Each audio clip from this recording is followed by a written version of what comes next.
Bom, meus amados irmãos, vamos ver nesta mensagem que em toda a história da Bíblia, em toda a sua linha do tempo, Deus sempre estabeleceu pactos ou eras e as dividiu ao longo da linha do tempo.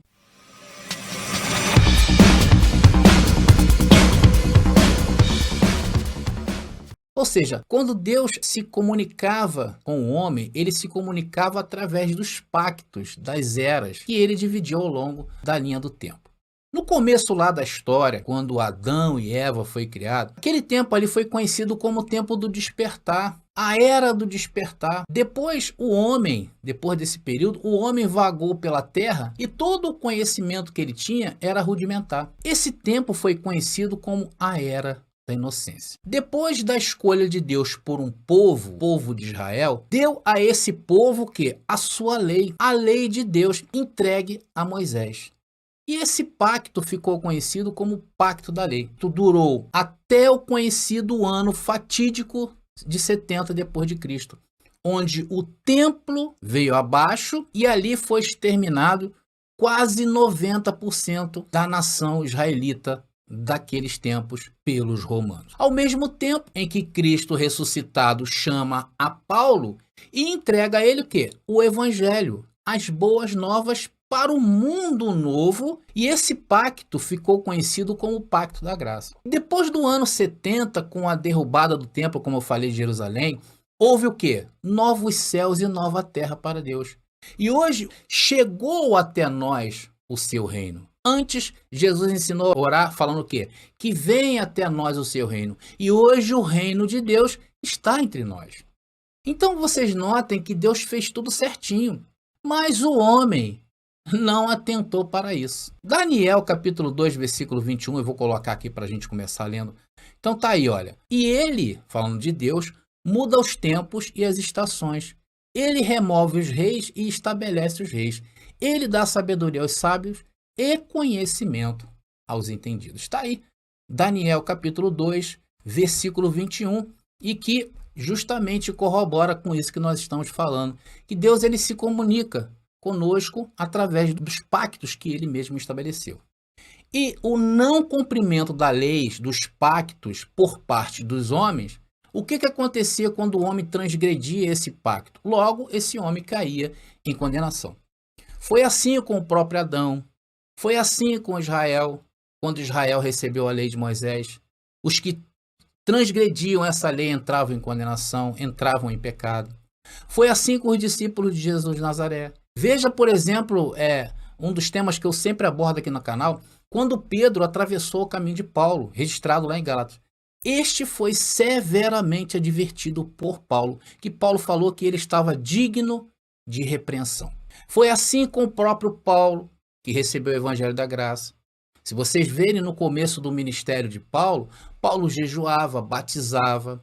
Porém, depois ele mesmo disse que o seu ministério não era esse. E isso aconteceu depois de quase terem matado a Paulo. E hoje no evangelho que vivemos, o evangelho do reino, também não é diferente. Hoje, por exemplo, não jejuamos. Por quê? Respeitamos o reino de Deus, que não é comida nem bebida. Hoje, por exemplo, não batizamos porque não temos condições de explicitar o que ele fez no nosso espírito através da nossa carne, porque a carne está em condenação. Todos esses rudimentos que é pregado por essa falsa igreja tinha que ter acabado lá junto com o pacto da lei. Só que eles fizeram o quê? Eles trouxeram todos esses rudimentos para hoje. E os que querem hoje viver o reino de Deus, estes estão em maldição e seguem um evangelho torcido que eu chamo de feitiçaria. Então essa igreja que está aí na terra, quando Deus estabeleceu o seu reino, insiste em fazer o homem viver fora do pacto. Eles usam o quê? A feitiçaria para seduzir e escravizar as pessoas. Então o intuito dessa mensagem é mostrar como funciona essa feitiçaria dentro dessas chamadas igrejas. Então vamos começar lendo, a partir agora desse ponto, a segunda carta do apóstolo Paulo aos Coríntios, capítulo 5, versículo 14, que diz: porque o amor de Cristo nos constrange, pensando isto, que se um morreu por todos, logo todos morreram. Meus queridos, Paulo está mostrando para nós a nossa posição quanto aos rudimentos deste mundo no reino de Deus.